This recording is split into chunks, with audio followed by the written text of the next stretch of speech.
bersama Babe dan Bu Reni itu ada di Cirebon ya. Jadi baru kesempatan hari ini ya, tapi nggak apa-apa ya. Kapanpun, dimanapun kita bisa belajar.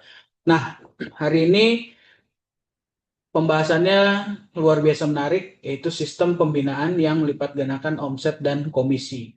Ada 4 sub bahasan yang saya akan bahas secara holistik ya, jadi keseluruhan, bukan dengan cara reduksi ya. Jadi secara holistik, satu contoh untuk seluruh pokok bahasannya. Bahasan yang pertama ada sistem aktivasi, bagaimana merubah seorang member terdaftar menjadi seorang bisnis associate yang aktif, lalu sistem pendampingan ya, mulai dari member itu hanya terdaftar sebagai member sampai dia punya keterampilan, lalu sistem duplikasi ya, yang bagaimana itu melahirkan member-member atau leader-leader, orang-orang yang punya kemampuan dan keterampilan yang mumpuni di dalam jaringan kita. Dan yang terakhir adalah sistem monitoring ya, yang nanti di mana sistem monitoring itu akan menjaga seluruh hal-hal yang sudah kita jalankan di awal, mulai dari aktivasi, mulai dari pendampingan, mulai dari duplikasi, sampai nanti bagaimana supaya setiap pokok bahasan tadi tetap berjalan ya, adalah dengan cara monitoring, sehingga produktivitas dari bisnis kita itu terus bertumbuh, semakin lama semakin bertumbuh, dan suatu masa nanti kita bisa masuk pada fase yang namanya apa namanya, passive income ya, passive income. Ini saya lihatnya ke atas ini ya. Oke. Oke. Di dalam Business Associate Forum ya, kita membahas hal-hal yang basic yang menjadi dasar bagaimana bisnis itu bisa bertumbuh.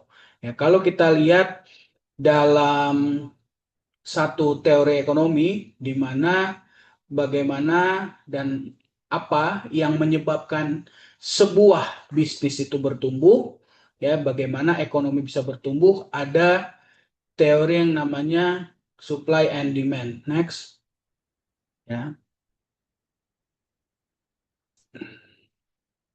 Yes.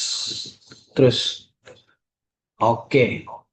Nah, supply and demand ini merupakan sebuah gagasan ya, yang memberitahukan kepada kita bahwa dalam setiap pergerakan ekonomi, supaya ekonomi terus bertumbuh, ada 2 hal yang perlu diperhatikan ya. Dari sisi pertama adalah sisi supply atau ketersediaan ya. Ketersediaan baik produk ya, baik jasa dan lain sebagainya. Nah, ketersediaan ini nanti yang akan dikonsumsi, yang akan dibeli oleh orang-orang yang ada di sisi sebelah kanan, yaitu demand. Demand itu berarti permintaan. Jadi secara umum teori ini harus berbarengan ya. Kalau ada supply harus ada demand ya. Kalau ada demand harus ada supply. Betul ya. Kalau ada permintaan pasar, kalau ada permintaan barang, kalau ada permintaan jasa, berarti harus ada ketersediaan barang, jasa, dan produknya. Ya. Tapi kalau barangnya tersedia, produknya tersedia, jasanya tersedia, kesempatannya tersedia, tapi nggak ada permintaan, sama juga. Ya. Jadi kedua ini harus berjalan secara beriringan. Di dalam bisnis kita, ya, kalau kita bicara tentang supply atau ketersediaan, dalam hal ini adalah produk dan kesempatan untuk menjalankan bisnis ya. Kalau dari sisi produk, ketersediaan kita mulai dari warehouse atau biasa kita sebut gudang lah ya. Lalu di dalam bisnis kita ada satu apa namanya, satu kumpulan yang kita sebut sebagai distribution center ya, orang-orang yang ditunjuk untuk menjadi pusat distribusi, bukan hanya distribusi produk, tapi juga distribusi distribusi informasi dan pusat aktivitas. Dan berikutnya, ketersediaan yang berikutnya itu harus meliputi si bisnis associate itu sendiri. Ya, jadi dari 3 poin ini di dalam supply itu para konsumen bisa mendapatkan produk ya secara apa namanya, secara baik, artinya tidak lama gitu ya. Terus udah gitu artinya produknya bagus, produknya siap jual dan lain sebagainya. Ya, jadi ada 3 poin yang siap ya untuk menyediakan produk itu sendiri, mulai dari warehouse, dari distribution center, dan dari business associate. Lalu dari sisi permintaan, ya dari sisi permintaan yang pertama, produk itu disediakan untuk konsumen. Ya, kalau kita lihat paling atas ada konsumer. Ya, konsumen itu berarti dia adalah orang yang memakai produk. Ya, lalu ada loyal consumers, artinya orang ini atau konsumen ini adalah konsumen yang sudah percaya dan puas terhadap produk yang dipakai. Ya, kalau di consumer mungkin masih hanya coba-coba atau mungkin beli, tapi mungkin dari rangkaian produk hanya pakai satu produk saja. Tapi kalau loyal consumer sudah pasti dia pakai dan percaya dan setia dan puas terhadap produk yang dipakai, sehingga loyal consumer ini selalu repeat order, selalu membeli kembali. Dan berikutnya paling bawah, demand juga terjadi di business associate. Karena dalam keunikan bisnis kita ya, business associate adalah orang yang menjalankan bisnis dengan menjual produk dan dia juga memakai produk tersebut. Untuk apa sih? Nah, itu nanti kita akan bahas lebih lanjut, lebih dalam, sehingga nanti kita akan tahu, oh ternyata dalam melipat gandakan omset dan komisi di dalam bisnis kita ini, itu caranya harus seperti apa. Ya, jadi balik lagi ya, untuk memahami pembahasan hari ini kita harus mengacu kepada satu poin yang umum dulu, ya, di mana mengacu kepada satu teori ekonomi, yaitu supply and demand. Di mana ada supply pasti ada demand, ya. Jadi di mana ada permintaan harus selalu ada ketersediaan, ya. Di mana ada ketersediaan harus ada permintaan, supaya dua-dua ini berjalan seimbang sehingga ekonomi bisa bergulir dan bertumbuh. Dalam bisnis apapun harus ada supply and demand. Nah, untuk mendukung 2 poin ini berjalan, ya, ada satu langkah untuk mengelaborasi 2 teori ini, ya. 2 teori ini maksudnya adalah untuk mengelaborasi supply dan untuk mengelaborasi demand, ya, kita pakai satu metode yang kita namakan sebagai bauran pemasaran, atau dalam ilmu pemasaran disebut marketing mix, ya. Boleh di next. Jadi marketing mix ini adalah ya, marketing mix ini adalah satu metode atau cara, balik lagi, untuk apa? Mengelaborasi supply-nya dan demand-nya. Supply-nya harus apa aja sih? Demand-nya harus apa aja sih? Itu nggak akan ketemu kalau kita nggak pakai metode ini. Ya, jadi ini adalah sebagian dari beberapa bauran pemasaran ya. Kalau sekarang di zaman yang modern, mungkin teman-teman yang kuliahnya sama seperti saya di tahun-tahun 2000-an sekian itu, mungkin bauran pemasarannya metodenya masih ada 4P ya. Kalau ini saya pakainya 4P, ada product, price, terus sudah gitu promotion ya, dan lain sebagainya. Nah, kalau sekarang udah berkembang. Mungkin sekarang ada 7P ya, ada 7P. Nah, saya pakai 4P karena ini adalah yang utama. Jadi, kalau kita lihat di dalam bisnis kita ya, dengan teori ekonomi yang tadi harus diciptakan ya, supaya ekonominya bergulir, supaya ekonominya berkembang, ya kita harus mengidentifikasi supply and demand-nya. Tolong ini dulu mikrofonnya. Sudah? Oke, ya. Jadi dalam bauran pemasaran atau marketing mix ada 4 hal yang menjadi metode untuk supaya kita bisa mengidentifikasi supply dan demand tersebut, ya. Yang pertama adalah kalau ditanya soal produk, ya, kita harus tanyakan kepada diri kita sendiri. Dalam menjalankan sebuah bisnis, dalam membangun sebuah bisnis, pastinya media untuk mendapatkan penghasilan, media untuk mendapatkan komisi atau pendapatan atau gaji, ya, dalam sebuah bisnis itu pasti harus ada media tukarnya. Nah, jadi artinya sesuatu yang kita jual dibeli orang, nah hasil yang dibeli itu adalah pendapatan atau komisi bagi kita. Begitu juga dalam bisnis kita, ya. Apa sih produknya, ya? Dan harus ditanyakan siapa pembelinya, siapa pemakainya, ya. Nanti pembelinya masuk ke dalam poin harga, ya. Siapa pemakainya, ya. Kita harus identifikasi produk kita itu cocoknya di mana. Hanya cocok kepada pria, hanya cocok kepada wanita, atau cocok kepada pria dan wanita. Lalu harus kita cari tahu lagi lebih lanjut dengan produk yang kita ciptakan, dengan produk yang kita keluarkan, kita luncurkan, kita pasarkan, apakah cocok untuk segala macam usia, mulai dari bayi mungkin sampai dengan lansia atau lanjut usia, atau hanya di usia-usia tertentu, atau hanya di usia-usia produktif. Nah, dengan demikian kita bisa mendapatkan satu gambaran produk kita itu kita mau arahkan kemana, kita mau targetkan kemana. Berikutnya, soal harga. Harga menjadi salah satu dari sekian poin dalam kita menjalankan bisnis. Karena kalau kita salah setting harga, udah pasti kalau terlalu tinggi mungkin nggak ada yang beli. Kalau terlalu rendah, margin untuk mendapatkan keuntungannya kecil. Jadi harga juga merupakan satu poin yang harus kita pikirkan dalam menjalankan sebuah bisnis. Khususnya dalam bisnis kita harus tanya tuh, siapa sih pembelinya dengan produk yang kita pasarkan dengan harga demikian, ya. Apakah pembelinya itu berasal dari kelas menengah ke bawah, atau kelas bawah, atau kelas menengah ke atas, atau kelas atas, ya, dengan harga produk yang kita pasarkan, dengan harga produk yang kita publish.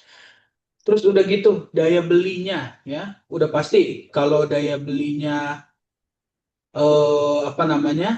menengah ke bawah, kita nggak bisa, atau mungkin di bawah kita nggak bisa set untuk harga yang terlalu tinggi, ya. Kita set dengan harga yang terjangkau. Tapi apakah dengan harga tersebut itu masih memberikan keuntungan untuk bisnis kita? Apakah Anda masih bisa mendapatkan komisi? Apakah perusahaan masih mendapatkan untung atau justru rugi? Nah, itu yang harus diidentifikasi terlebih dahulu, ya, supaya pada saat nanti bisnis ini sudah berjalan, ya, kita bisa mendapatkan keuntungan. Bisnis associate mendapatkan komisi yang bertumbuh, perusahaan juga bisa mendapatkan profit sehingga bisa memutar roda perekonomian, gitu ya. Jadi harus win-win solution. Yang ketiga, siapa pembelinya? Masih dari segi harga, siapa pembelinya? Pembelinya yang pertama kan tadi strata ekonomi, yang kedua daya belinya, yang ketiga pembelinya ini butuh nggak sih produknya? Kadang-kadang kita harus pelajari juga behavior atau kebiasaan atau sikap dari pembeli kita, gitu ya. Banyak pembeli yang tidak butuh produknya tapi mau beli. Dampaknya apa? Mungkin kita dapat omset, tapi pada saat testimoni terjadi, mereka mungkin tidak peduli. Karena apa? Karena hanya ingin beli, gitu. Tidak mau untuk benar-benar mendapatkan manfaat positif dari produk tersebut. Sehingga yang terjadi kemungkinan besar adalah testimoni atau kesaksian produk yang tidak menjual atau tidak memiliki nilai, sehingga produk tersebut tentu saja, ya, walaupun harganya terjangkau atau mungkin harganya tinggi, tapi pada saat orang-orang yang membeli produk itu sebenarnya nggak butuh produk, hanya karena ingin beli produk, mungkin nilai produknya bisa menurun. Karena apa? Testimoninya tidak menjual, benar ya? Produknya harga tinggi, ya, atau mungkin produknya harganya terjangkau, gitu, tapi dengan manfaat yang positif, membawa banyak perubahan. Tapi pada saat orang yang nggak butuh produk, gitu, katakanlah misalnya eh, wanita dengan umur masih remaja 20-24 membeli produk yang anti aging, ya, bisa nggak untuk beli? Bisa, mungkin harganya terjangkau, ya. Mau nggak mereka untuk beli? Mungkin mau, Tapi permasalahannya adalah apa mereka sudah butuh produk tersebut sehingga nilainya itu menurun ya. Dengan wanita di umur 20 sampai 25 tahun ya, apakah sudah terjadi kerutan pada wajahnya? Mungkin belum ya, sehingga mereka belum butuh produknya. Yang mereka butuhkan adalah fondasi supaya nanti di umur 50, mungkin di umur 40 sampai 50 itu kerutannya berkurang ya. Tapi kan harus harus dipupuk dari sekarang ya, supaya nanti kulitnya pada saat umur mereka 40 tahun, 50 tahun itu tidak terlalu mengkerut gitu ya, tidak terlalu banyak kerutan. Nah, yang mereka butuhkan sebenarnya bukan anti aging pada saat sekarang ya, tapi fondasi yang benar, mulai dari cleanser, moisturizer, ya, toner mungkin ya, yang bisa memberikan manfaat jangka panjang gitu. Nah, jadi kita harus bedakan tuh nilai dari produk yang dibeli banyak orang karena hanya ingin membeli atau benar-benar butuh. Itu dari segi harga. Lalu di metode marketing mix berikutnya kita harus lihat juga tuh distribusinya seperti apa sih produk yang akan kita pasarkan atau bisnis yang akan kita jalankan itu memberikan distribusi yang seperti apa? Bagaimana jalurnya? Yang pertama, apakah sulit untuk si konsumen mendapatkan produknya? Atau mudah bisa didapatkan di mana-mana? Ya, itu kan masuk ke dalam supply ya. Masuk ke dalam poin supply di slide sebelumnya. Jadi, supply dan demand harus diidentifikasi dengan metode marketing mix ini. Distribusi bagaimana jalurnya? Terus sudah gitu berapa lama sampainya, pengirimannya. Kalau misalnya produknya bagus, ya katakanlah satu produk bagus, tapi pada saat kita membeli produk tersebut, ya butuh waktu mungkin seminggu untuk mendapatkan produknya dari mulai toko sampai ke rumah kita sampai. Terus harus pakai sementara perawatan yang baik kan nggak bisa menunggu ya, harus merawat setiap hari. Misalnya kita butuh cleanser atau kita butuh toner, apakah pada saat menunggu seminggu datang, kita harus pakai produk lain dulu. Nah, ya jadi jalur distribusi itu penting juga karena bisa meningkatkan nilai dari produk itu sendiri. Ya, bisa meningkatkan nilai daripada produk itu sendiri sehingga konsumen itu benar-benar nyaman dan repeat order, ya.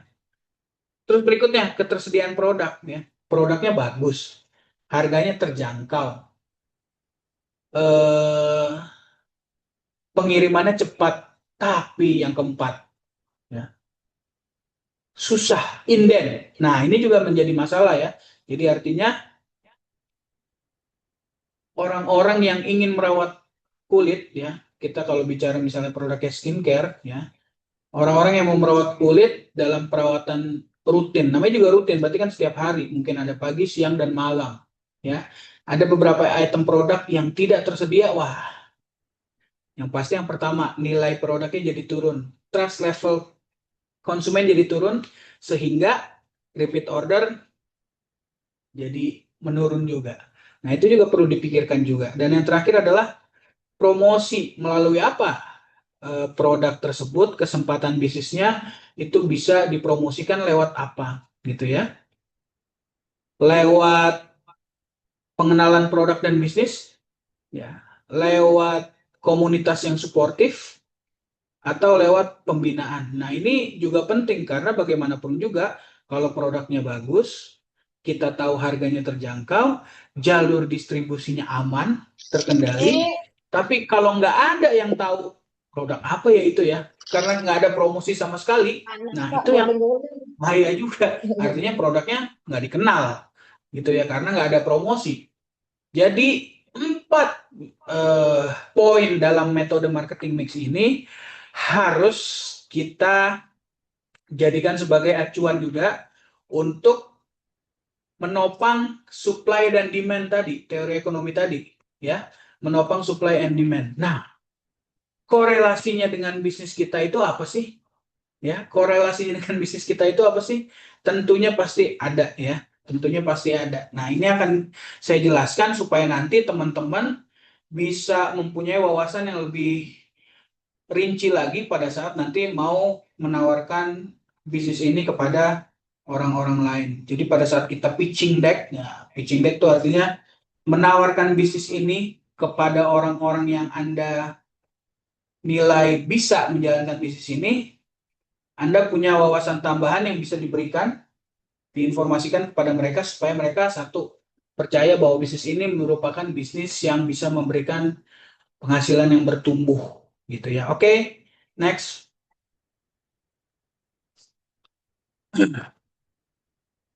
Yes. Dengan konsep bisnis multi level marketing dan direct selling, ya, khususnya dengan jaringan 3 kaki, ya, supply dan demand bisa aman, ya, sehingga metode marketing mix tadi dari 4 poin itu produk, harga, terus sudah gitu distribusi dan promosi itu bisa berjalan dengan baik dan aman gitu ya.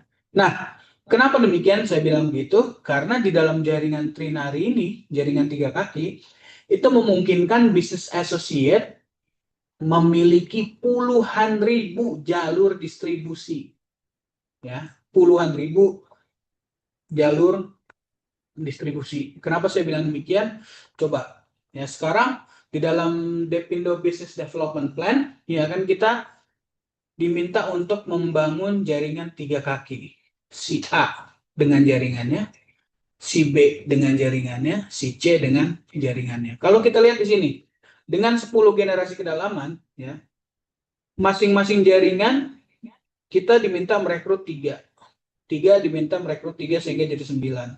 Ya, dengan perhitungan matriks 3 gitu, ya, sampai nanti di bawah di generasi ke-10 kita punya 19.683 username yang terdaftar di jaringan kita. Ya, itu baru dari 1 kaki, tambah kaki kedua, tambah kaki ketiga. Artinya kita bisa mempunyai puluhan ribu orang yang pertama pakai produknya. Yang kedua, kalau pakai pasti dia beli produknya. Yang ketiga, dengan menjalankan jaringan trinari ini pasti dia jalankan bisnisnya. Sehingga dalam jaringan trinari itu, teori ekonomi supply and demand itu sebenarnya bisa dijalankan. Karena yang beli produknya udah pasti yang butuh produk. Betul ya? Dengan membeli produk, mereka juga menjual produk supaya dapat komisi. Dan yang terakhir, dari produk tersebut tercipta banyak permintaan produk, ya, permintaan pasar, ya. Dengan perekrutan itu menambah kuantitas orang-orang yang membeli produk dan menjual produk. Jadi dalam bisnis Depindo, kalau kita mau kaitkan dengan teori ekonomi supply and demand, itu sangat cocok sekali karena dengan jaringan trinari ini memungkinkan para bisnis associate itu memiliki puluhan ribu jalur distribusi.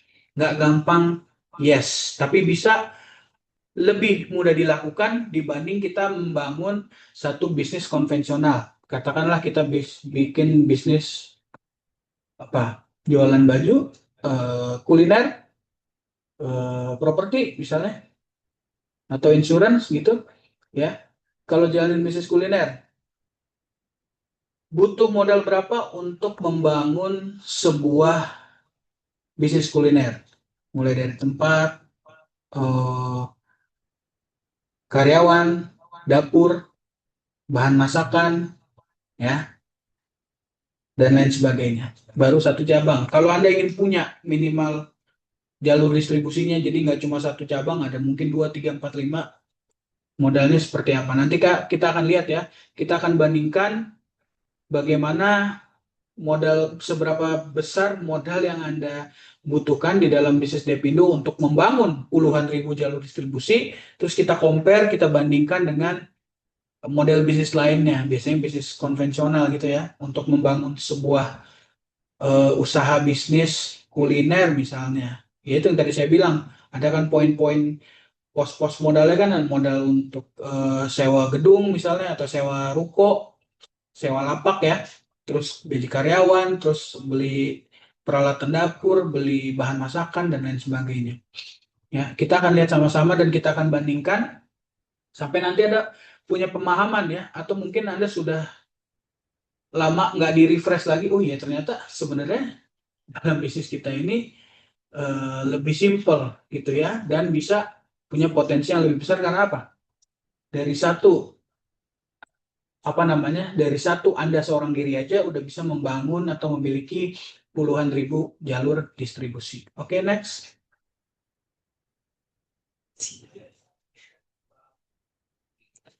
Pertanyaan berikutnya, berapa banyak bisnis associate yang aktif dalam jaringan Anda? Saya mau coba untuk interaksi ya. Kira-kira ada berapa associate bisnis yang aktif dalam jaringan Anda? Siapa yang mau jawab?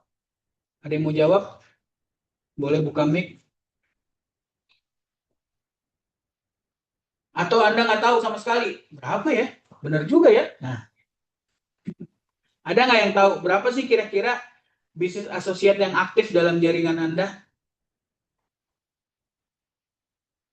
Atau mau jawab di message, di chat boleh. Berapa?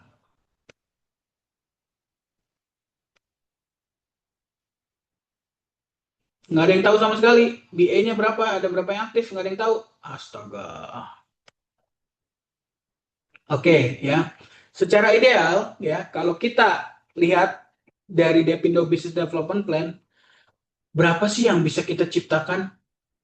Ya, berapa sih yang bisa kita ciptakan? Oke, kita akan gunakan apa namanya? Contoh, ya. Contoh atau apa ya namanya? Ya, ini ya, studi kasus ya, studi kasus yang bisa kita jadikan sebenarnya studi kasus ini bisa kita wujudkan ya, karena bagaimanapun juga kita akan memakai studi kasus ini pakai hitungan Depindo Business Development Plan. Oke, next. Ya, untuk mengubah member terdaftar menjadi business associate yang produktif, yang pertama balik lagi ya, Anda harus jadikan diri Anda sebagai business associate yang produktif dulu ya. Bagaimana Anda mau mengajari orang untuk produktif kalau Anda sendiri nggak produktif? Caranya dengan apa? Caranya dengan pakai dan buktikan manfaat positif dari produk ya. Kalau Anda udah buktikan, Anda harus, ini yang banyak luput nih, Anda sebenarnya harus abadikan momen sebelum pemakaian, selama pemakaian, hingga mengalami perubahan positif dari pemakaian produk. Karena itu senjata Anda pada saat Anda nanti promosi. Yang ketiga, harus ceritakan dan bagikan momen tersebut melalui media sosial, atau ngobrol dengan teman, keluarga, dan kolega, dan lain sebagainya. Ya, dari situ Anda pelan-pelan bisa dapatkan konsumen. Ya. Pertanyaan berikutnya, berapa sih konsumen yang saya butuhkan sebenarnya? Ya. Tidak dibatasi atau dibatasi? Ya. Tidak dibatasi atau dibatasi? Ya. Kalau saya pribadi menyarankan cukup 3 sampai dengan 5 konsumen, karena dengan 5 konsumen itulah ya kita bisa menciptakan pelayanan purna jual yang benar-benar efektif dibanding kita punya banyak sekali konsumen, tapi pada saat melayani mereka dalam bentuk penjualan, memberikan informasi, memberikan pelayanan purna jual, itu nggak efektif. Karena apa? Terlalu banyak ya. Nanti ditanyain ini, ditanyain itu, ditanyain pemakaian, dan lain sebagainya gitu ya.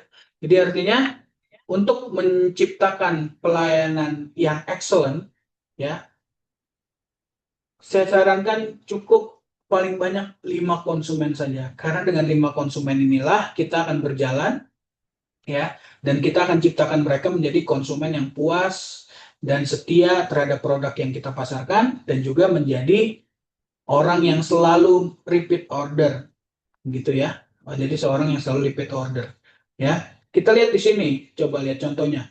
konsumen 1, ya. Karena kita sudah pakai dan buktikan manfaat positif dari produk, kita jual produk yang kita pakai. Kita pasarkan produk yang kita pakai. Biasanya berapa sih yang wajib dipakai? Berapa macam produk yang wajib dipakai? Dari sekian banyak produk Depindo. Sebenarnya secara common ya, secara ideal mungkin dari banyak produk itu hanya 3 varian, skincare yang dipakai, healthcare yang dipakai, sama satu lagi kalau bagi yang cewek beauty care dipakai gitu. Dalam hal ini si Anda pakai Skinaro yang 4 item tuh yang box tuh, terus dia pakai High Fit dan dia pakai Lip Tea yang Rosella. Jadi dengan produk itulah dia memasarkan kepada konsumen-konsumen yang butuh produknya. Kalau kita lihat konsumen 1 butuhnya Skinaro 4 item. Ya, Skinaro 4 item.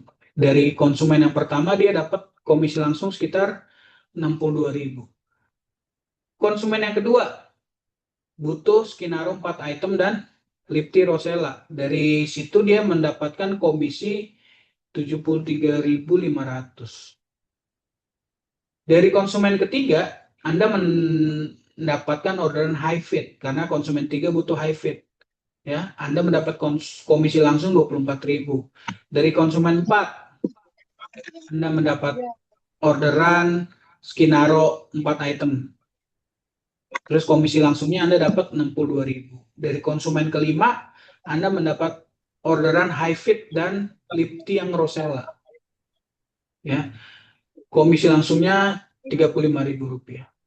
Pak, apakah ini harus langsung 5 konsumen? Saya rasa pasti Anda perlu proses ya.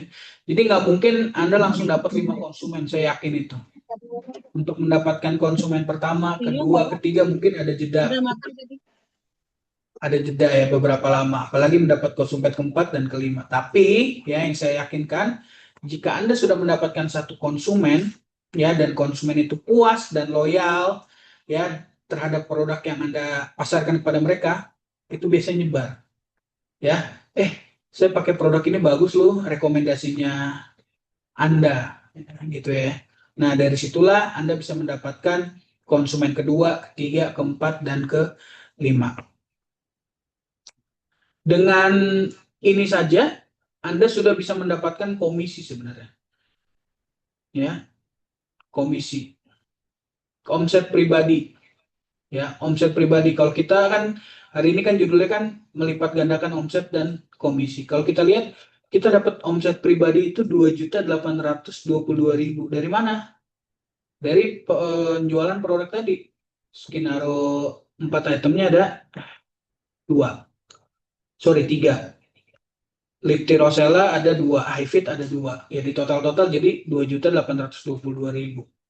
Nah, dari setiap penjualan tersebut Anda memiliki total komisi langsung 257.000. Dari mana? Itu lihat aja tuh. Tinggal ditambahin ya. Komisi langsung itu didapat dari selisih ya. Jadi kalau misalnya Anda konsumen 1 beli SK Skinaro 4 item kan harganya 681.000 harga konsumen ya. Sementara Anda beli sebagai harga member 619, berarti ada selisih 62.000. Jadi 62.000 ditambah 73.500 ditambah 24.000 ditambah 62.000 ditambah 35.500 hasilnya adalah 257.000. Plus Anda dapat komisi pribadi sebesar 20% karena coba lihat Anda adalah manajer, level manager atau business associate manager. Ya, 20% dikali 96 BV. Nah, keuntungannya atau keunikannya lagi dalam bisnis kita adalah setiap produk punya nilai jual bukan hanya dari manfaatnya saja, tapi dari poin. Ya, jadi setiap produk yang Anda jual itu kan ada poinnya ya. Kalau SK 4 item itu poinnya ada 24 BV. Kalau Rosella itu ada 5 BV, kalau High Fit ada 7 gitu ya. SK Skinaro 4 itemnya aja tadi udah berapa? 24 kali 3 tuh. Ya. Ditambah dengan Rosella 2. High Fit 2. Jadi totalnya 96 BV. 20% dikali 96 BV dikali 10.000, 192.000. Kalau di total, komisi dari produktif Anda secara pribadi saja, itu 449.000 rupiah. Ya. Nah, 449.000 rupiah ini adalah komisi yang didapat dari hasil Anda menjual produk yang Anda pakai. Dari hasil Anda memasarkan produk yang Anda pakai, gitu. Ya. Komisi 449.000, omsetnya 2.822.000. Berapa modal yang Anda keluarkan? Nah, ntar kita akan hitung bersama-sama tuh. Ya, kita akan hitung bersama-sama. Ya, kita akan hitung bersama-sama supaya Anda bisa dapat gambaran dengan modal segini, saya dapat omset segini. Saya dapat komisi segini. Gitu ya. Jadi omset pribadi itu bukan apa yang Anda dapatkan, tapi omset pribadi adalah hasil dari pembelian. Ya, hasil dari pembelian produk dari konsumen kepada Anda. Nilainya sebesar 2.822.000, tapi kalau Anda mau hitung lagi komisi Anda secara rinci, berarti 257.000 ditambah 192.000, jadi 449.000. Terus berikutnya bagaimana cara melipat gandakannya masing-masing omset dan komisi. Ya. Kalau dari slide ini kita bisa lihat ya, dengan 5 konsumen saja, ya dengan 5 konsumen saja kita jual produk yang kita pakai aja gitu. Jadi nggak usah pusing-pusing. Kalau Anda nggak konsumsi high coffee, ngapain jual high coffee? Ya, ngapain jual high coffee? Ya, kalau ada permintaan high coffee gimana Pak?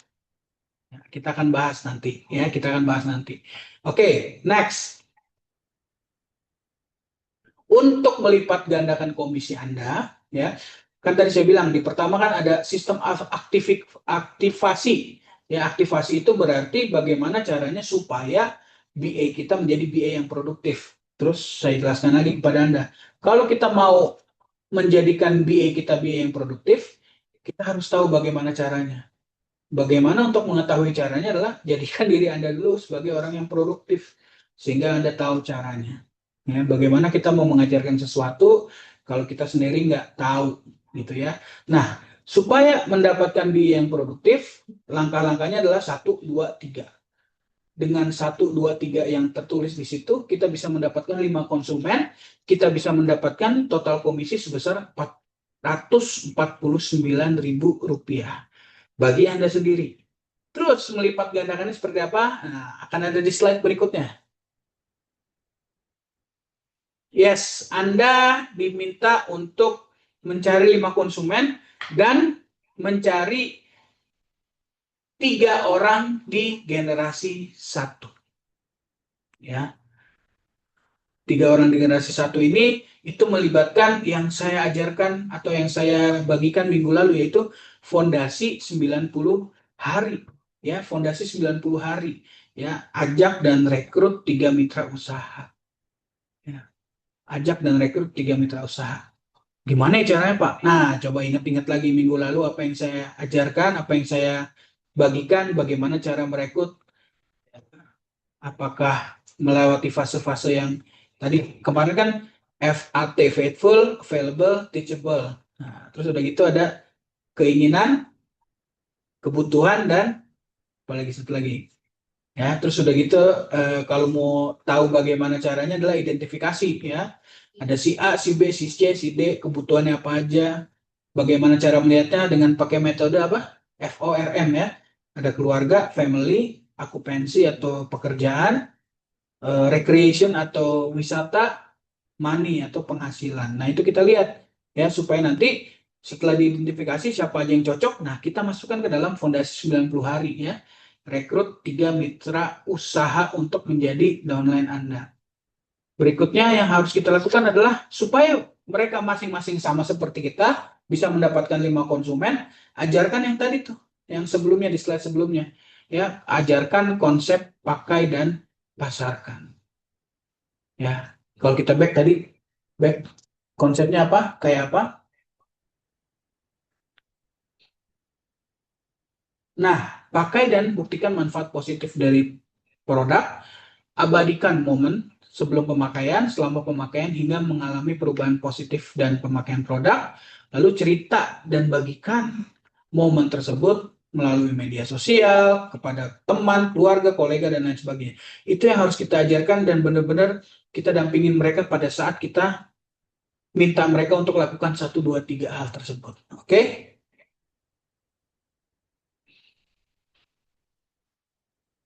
Yes. Lalu dampingi mereka dalam mencari 3 mitra usaha. Ya, sehingga dari generasi satu Anda, selain lahir 5 konsumen, lahir pula generasi 2 Anda atau generasi satunya mereka. Ya, jadi harus dipastikan kepada generasi satu bahwa si generasi satu Anda ini mengajarkan konsep pakai dan pasarkan kepada 3 mitra usaha mereka masing-masing, yaitu si level 2. Sehingga pelipat gandanya terjadi, ya. Dari tadinya hanya Anda sendiri punya 5 konsumen, sekarang permintaan produk di jaringan Anda bertambah, dalam bisnis Anda bertambah. Karena apa? Bukan hanya 5 konsumen, tapi kalau Anda bangun generasi satu, Anda punya tambahan 5 tambah 5 tambah 5 kan 3 ya, jadi 15. 15 konsumen tambahan. Kalau generasi satu masing-masing mempunyai atau merekrut generasi 2 masing-masing, ya, berarti di generasi 2 berapa? 9 kali 5 berapa? 45. Ya, 45 tambah 15. Ya, tambah 15. Ya, benar ya? Tambah 15. Berarti berapa tuh? 45 tambah 15. Coba nih. Benar nggak? 9 kali 5. Benar ya? Tambah 15. 60. Ya, bayangin ya. Dengan mendampingi generasi satu untuk menciptakan generasi 2, ya, berarti Anda punya kesempatan untuk menjadikan bisnis Anda itu mempunyai 60 konsumen. Sehingga yang tadinya permintaannya hanya produk yang terbatas, ya, menjadi produk yang semakin lama semakin banyak. Sehingga nanti omsetnya bukan hanya omset pribadi, ya. Kalau tadi kan di awal hanya omset pribadi 2.822.000. Karena ada generasi satu dan generasi 2, berarti 2.822.000 ini dikali 12. Ya, dikali 12. Benar ya? Karena kan ada 3, terus masing-masing 3, 3, 3, 9, tambah 3, 12. Berarti hasilnya adalah omsetnya bertambah, berlipat ganda. Secara konsumen melipat ganda, produktivitas melipat ganda, omset jaringan juga melipat ganda dari yang hanya 2.800.000 jadi 33.864.000 rupiah. Ya. Konsep ini sama nggak sih sama konsep bisnis konvensional? Kurang lebih sama, karena mereka juga harus, setiap perusahaan juga harus mengeluarkan modal untuk apa? Untuk membangun cabang-cabang di berbagai daerah supaya apa? Permintaan pasarnya luas. Kalau Anda ingin supaya omsetnya bertumbuh, ya, kalau Anda di bisnis konvensional, Anda ingin punya apa namanya omset yang bertumbuh, sudah pasti nggak bisa cuma satu cabang, harus ada cabang kedua, ketiga, keempat, kelima, dan lain sebagainya. Nah, konsep ini sebenarnya kurang lebih sama, cuma bedanya di dalam bisnis Depindo, di dalam bisnis network marketing, bedanya dengan bisnis konvensional adalah kita berikan kesempatan tersebut kepada individu-individu yang mau bersama-sama menjalankan bisnis. Gitu. Dari sini kita bisa dapat tambahan komisi jaringan 2 generasi. Di generasi pertama kita dapat persentase 20% dikali 96. Ayo, dari mana 96? Balik lagi ya. Tadi ya, 5 konsumen, anggaplah kita sama semua ya. Jualnya SK 4 item, Hi-Fit dan Rosella 96 BV. Dikali 96 dikali 3. 3 itu adalah generasi 1 kan ada 3 orang ya. Jadi ada 576.000. Dikali 10 berarti ada 576.000. Nah, terus ditambah dengan generasi 2 ya. Generasi 2 itu ada 9 orang. Masing-masing punya 96 BV dikali 10.000. Jadi hasilnya 432.000. Dengan fondasi 90 hari, ya, memang ada proses 90 hari. Tapi dari proses tersebut bertambah dari yang hanya omset pribadi ya dan komisi pribadi 499.000 ya, Anda mempunyai satu lagi pemasukan tambahan, komisi tambahan, yaitu komisi jaringan 2 generasi sebesar 1.008.000 rupiah ya, sebesar 1.008.000 rupiah. Nah, kalau kita lihat di sini, untuk menciptakan kondisi Anda nggak perlu jual sebanyak-banyaknya, tapi produk di bisnis Anda bisa terjual sebanyak-banyaknya. Bagaimana caranya? Ngeri ya?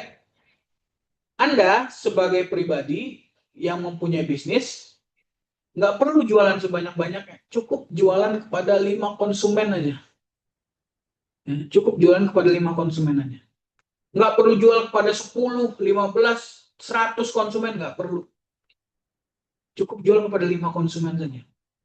Berarti kan artinya penjualan Anda secara pribadi sebenarnya terbatas kepada 5 konsumen aja.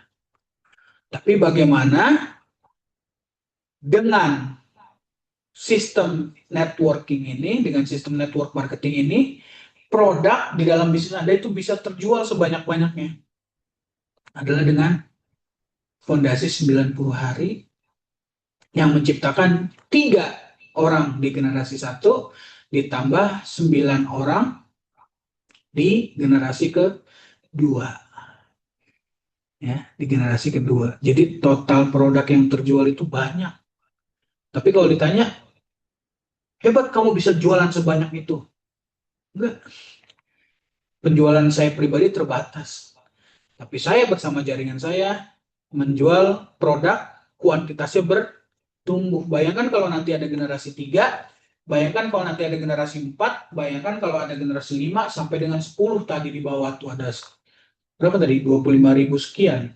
Sorry, 19.000 sekian member di bawah. Ya. Nah, ada proses untuk menciptakan 2 generasi ini? Ada. Proses 90 hari. Ya. Kok lama, Pak? Nah, ya, nggak lama sebenarnya ya. 90 hari adalah waktu yang ideal dari Anda menjadi seorang business associate ya, yang aktif, produktif terhadap diri sendiri dan memproduktifkan generasi 1 dan 2. 90 hari atau masa waktu 3 bulan adalah masa waktu untuk membangun sebuah fondasi yang benar-benar kokoh. Kalau kita lihat di minggu lalu kan kita tahu tuh bagaimana video tersebut mendokumentasikan sebuah apartemen yang bisa berdiri dengan kokoh, ya kan? Untuk dari tanahnya aja harus disiram dulu, digali, disiram lagi, digali lagi, disiram lagi, digali. Itu aja prosesnya lama karena supaya dapat tanah yang benar-benar bisa diuruk, ya itu nggak mudah gitu ya. Untuk apalagi untuk memasukkan tiang pancang yang tingginya berpuluh-puluh meter itu nggak mudah ya. Proses untuk memasang tiang pancangnya lebih sedikit daripada proses untuk membuat fondasi tanahnya itu kuat dulu. Nah, begitu juga dalam bisnis kita. Begitu juga dengan bisnis kita.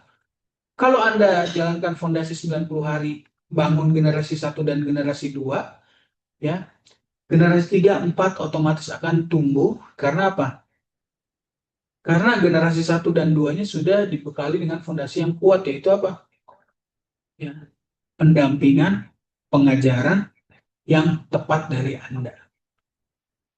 Jadi dalam membangun bisnis Depindo, dalam membangun bisnis network marketing secara umum, justru Anda sebenarnya harus fokus pada saat pembangunan awal, ya, mencari 3 orang pertama dan mencari 9 orang yang akan menjadi downline Anda, gitu ya, downline generasi 1 Anda.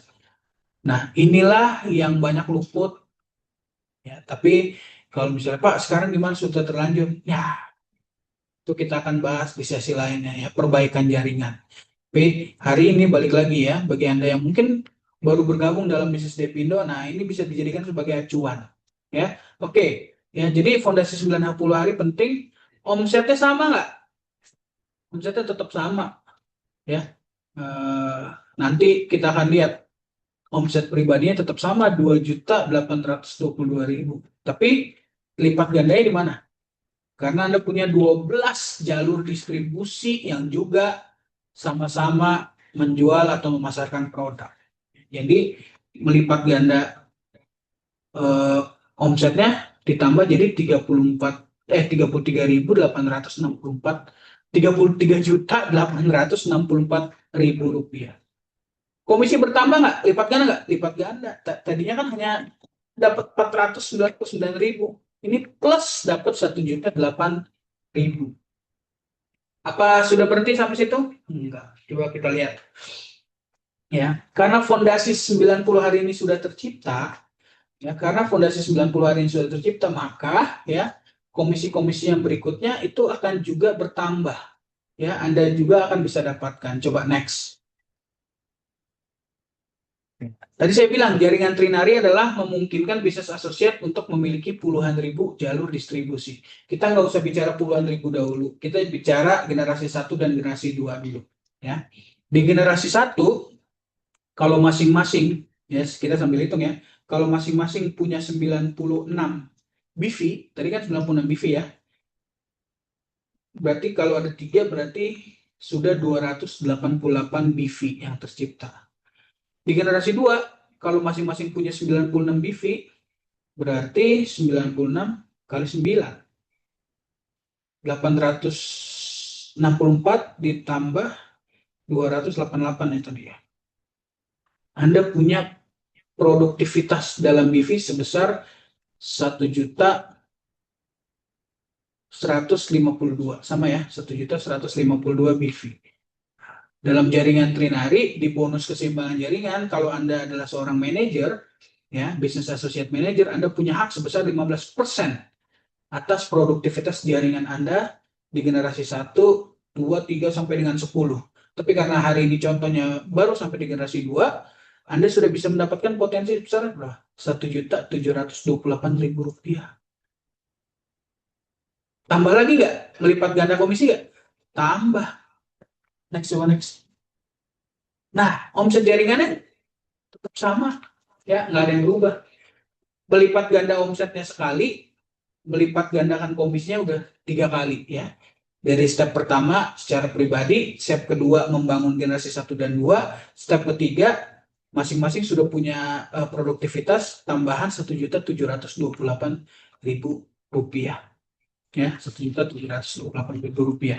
Jadi, kenapa saya bilang penting sekali untuk benar-benar fokus di 90 hari pertama untuk mendapatkan generasi 1 dan 2 karena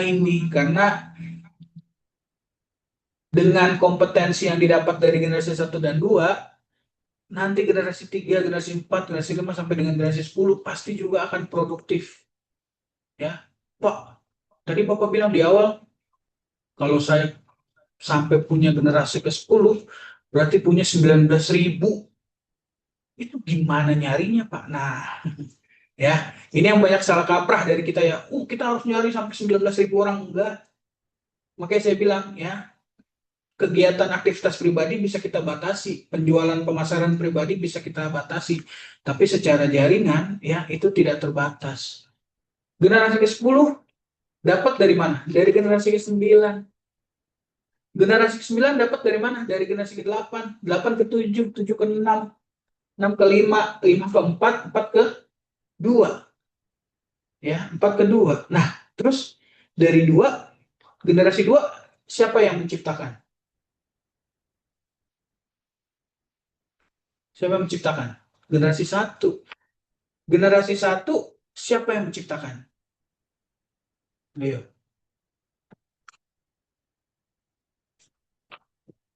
Generasi 1 yang menciptakan adalah Anda. Ya. Jadi kompetensi generasi 1 itu karena Anda. Ya. Baik atau buruknya keterampilan dari generasi 1 itu karena Anda. Karena pendampingan Anda, pembinaan dari Anda, ya, bagus atau tidak bagus keterampilan generasi 1 karena Anda. Bagus atau tidak bagus keterampilan generasi 2 karena siapa? Karena generasi 1.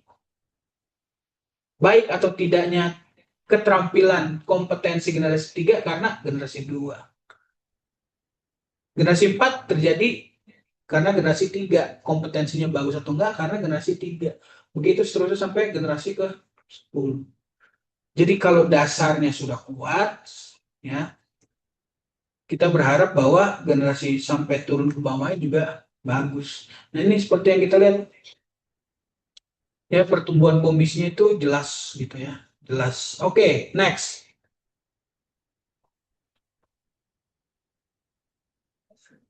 Yes. Dengan generasi 1 dan 2 yang mempunyai keterampilan sama seperti Anda, produktivitas yang kurang lebih sama seperti Anda, ya, Anda baru saja menciptakan tambahan di komisi kepemimpinan. Kalau kita lihat, masih sama. Omset jaringannya masih 33.864.000 rupiah, karena masing-masing punya produktivitas sebesar 96 BV. Ya. Komisi kepemimpinan itu generasi 1 dapat 2%, generasi 2 dapat 2%. Ya, dapat 2%. Nah, dihitungnya gimana? Ya udah, total seluruh BV dikali 2% dikali 10.000 dapat tambahan 230.400. Tambah lagi nggak? Tambah lagi. Coba next deh. Saya akan kasih gambaran kepada Anda. Dulu. Oke, dengan membangun dua generasi, generasi 1 dengan fondasi 90 hari yang benar-benar kokoh, sehingga dia bisa menciptakan generasi 2 yang juga mendapatkan fondasi 90 hari, maka kalau kita hitung, ya, modal yang Anda keluarkan itu tidak sampai 1 juta rupiah, cukup 973.000 rupiah. Dari mana? Dari pemakaian produk Anda nih, saya bacakan. Ya, coba Anda tambahin. Yang Anda pakai Skinaro 4 item, harganya 619.000. Ditambah Rosella 115.000. Ditambah Hi-Fit 239.000. Totalnya 973.000 rupiah. Anda mendapatkan omset pribadi dari penjualan produk yang sama kepada 5 konsumen, 2.822.000. Konsumennya ada 5 orang. Ya, konsumennya ada 5 orang. Dengan membangun jaringan si generasi 1, 1, 2, dan 3, terus mereka masing-masing punya generasi 2, ya, yaitu 3 di kiri, 3 di tengah, 3 di kanan, ya. Anda punya omset jaringan 33.864.000 dengan total konsumen di dalam jaringan Anda 60 konsumen. Kalau ditambah Anda berarti ada 65 tuh konsumennya. Coba sekarang Anda komparasi itu, Anda bandingkan. Lebih baik punya 65 konsumen dengan generasi 1 dan generasi 2, atau lebih baik punya 65 konsumen yang Anda harus tangani sendiri. Kalau konsumen harus Anda tangani sendiri, 65 udah pasti modalnya lebih gede. Nggak cuma 973.000, karena ada biaya lain-lain kan, biaya ketemu, ongkir, dan segala macam. Ya, pasti lebih banyak lagi. Ya, omset pribadi mungkin gede, Tapi yang kurang apa? Waktu. Ya, kita punya 3 anak aja ngurusnya udah repot ya. Terus keluarga, suami dan anak 3, belum ngurusin 65 konsumen ya. Yang ada apa? Sakit tipes ya. Yang ada sakit tipes. Yang bagaimana Anda bisa melayani 65 konsumen dengan masing-masing sifat yang berbeda, kebutuhan yang berbeda, gitu ya.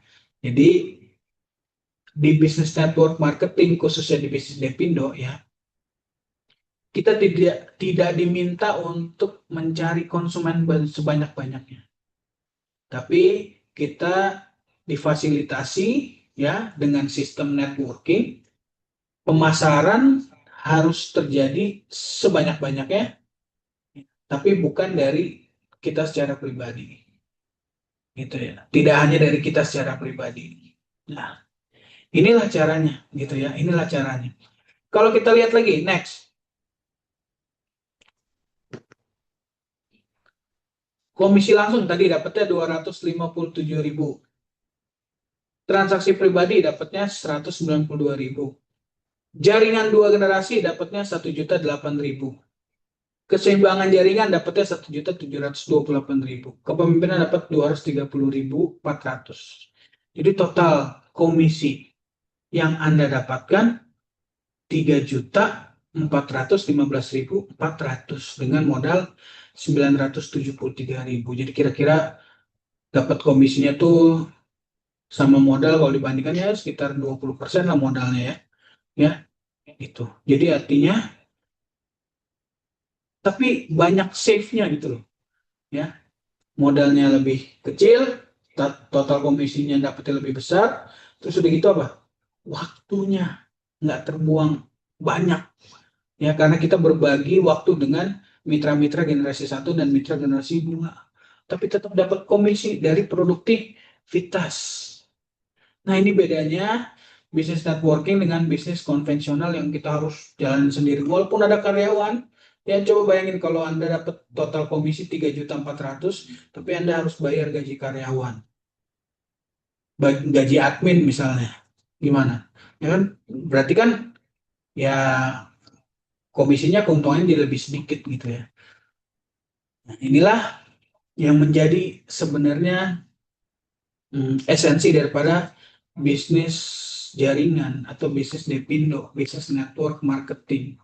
Ya, di mana secara pribadi ya kita mempunyai penjualan yang terbatas, tapi produk kita di dalam bisnis kita itu bisa keluar atau terjual sebanyak-banyaknya, ya sebanyak-banyaknya. Oke, next. Ya, masih dengan kondisi yang sama, ya. Yang harus dicari berikutnya adalah bagaimana supaya generasi 1 dan 2 itu bisa menjadi generasi yang menduplikasi setiap generasi lainnya. Yang pertama, diri Anda, balik lagi, harus aktif dan produktif. Kalau enggak, Anda nggak akan bisa menemukan generasi satu nggak bisa akan menemukan generasi 2, terus berikut ke bawah sampai dengan generasi 10. Kalau Anda sudah jadikan diri Anda sebagai orang yang aktif dan produktif, berikutnya tugas Anda menjadikan generasi 1 yang aktif dan produktif. Karena yang tahu caranya kan Anda, jadi Anda harus ajarin mereka.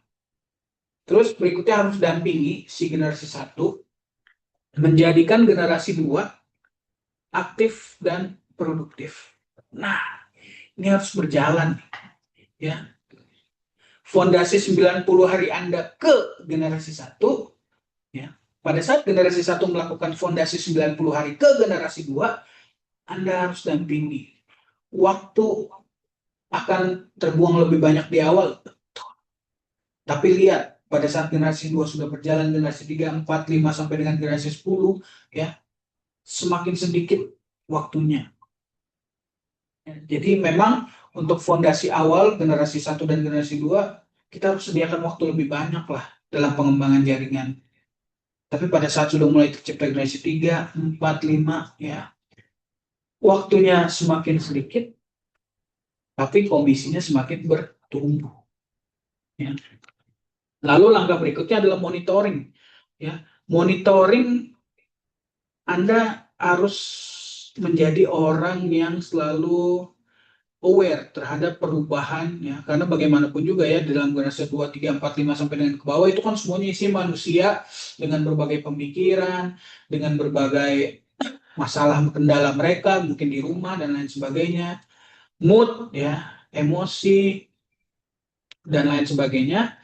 Untuk itu supaya menciptakan sebuah komunitas yang suportif ya, Anda harus monitor lewat pertemuan-pertemuan bisnis seperti product presentation, business opportunization, new business hasil training, dan DPINDO business development plan. Ya. Ini bukan hanya soal edukasinya, tapi bagaimana Anda bisa melihat pertumbuhan secara signifikan dari orang-orang yang terlibat di situ. Pada saat Anda BOS mungkin bukan Anda lagi yang bawakan, tapi Anda bisa lihat, oh dia generasi satu saya. Presentasinya dan pemahamannya sudah semakin bagus. Oh ini generasi dua nih, ya dalam membawakan produk sudah lebih bagus dan lain sebagainya. Jadi hal tersebut yang kita monitor gitu. Hal tersebut yang kita monitor. Ini yang kita namakan kalau dalam ilmu duplikasi itu adalah melepaskan ya. Cut off ya. Cut off itu artinya sudah tidak dominan dalam pendampingan tapi tetap dimonitor, tapi tetap diawasi. Supaya apa? Supaya kita bisa tahu perubahan-perubahan apa yang terjadi sehingga kita bisa ambil apa ya, ambil satu apa sih, satu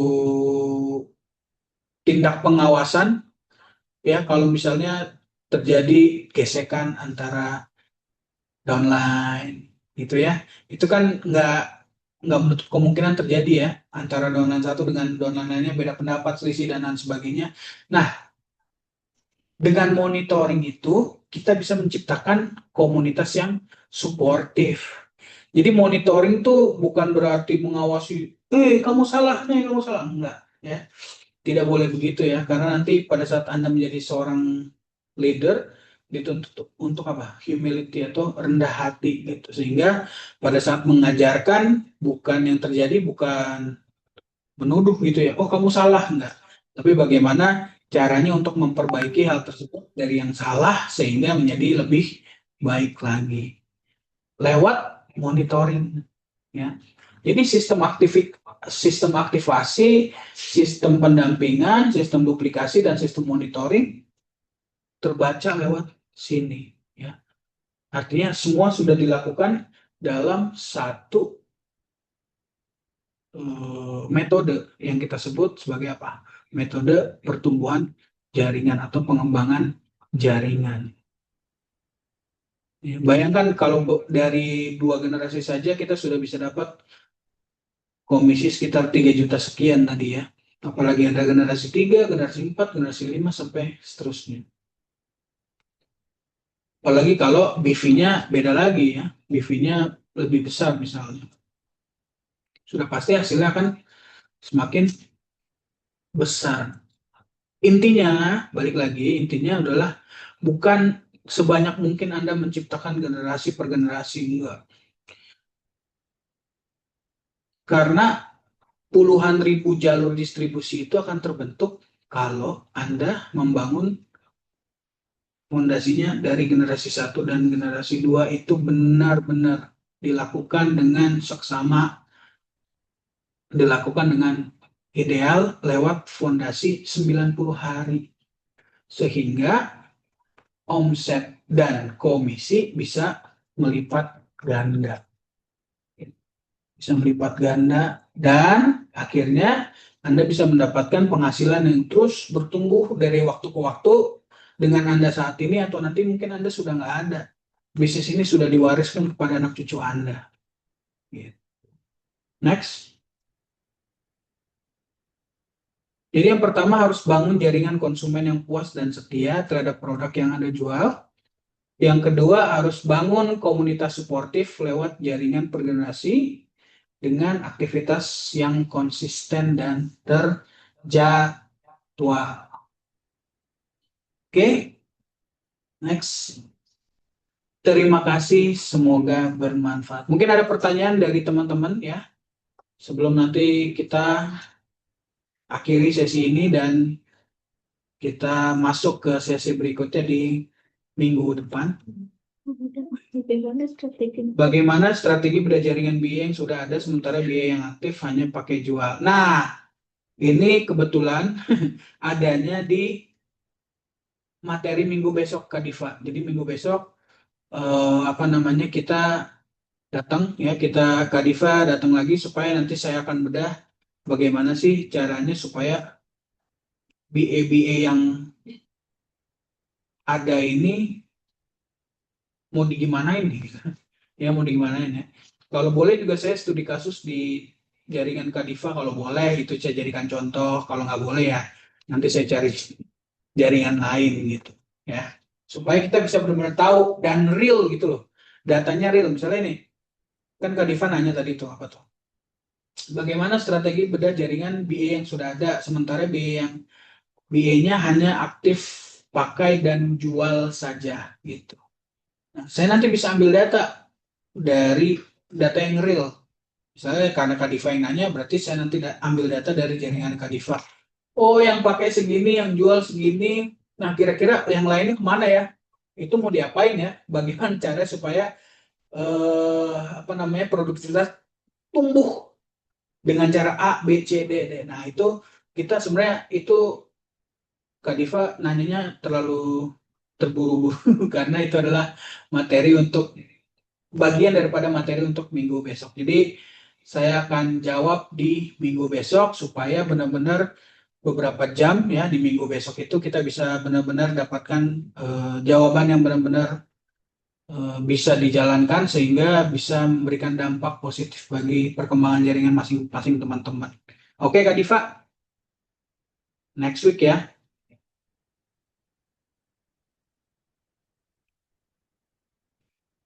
Oke, ada lagi pertanyaan lain yang berkorelasi dengan materi minggu ini, materi sekarang?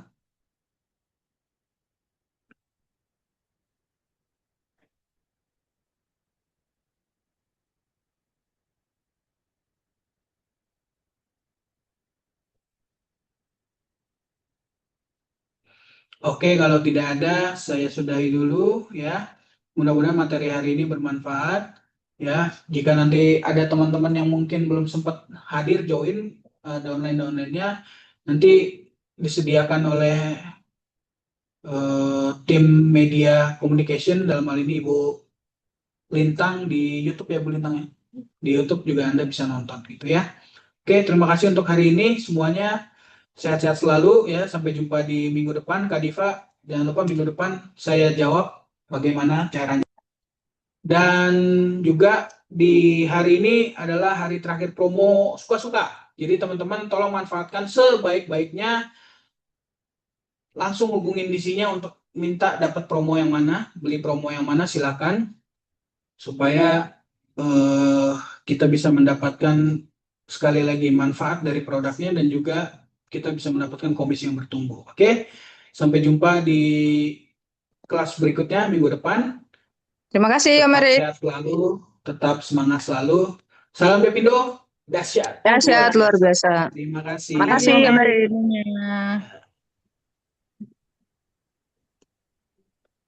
Hmm.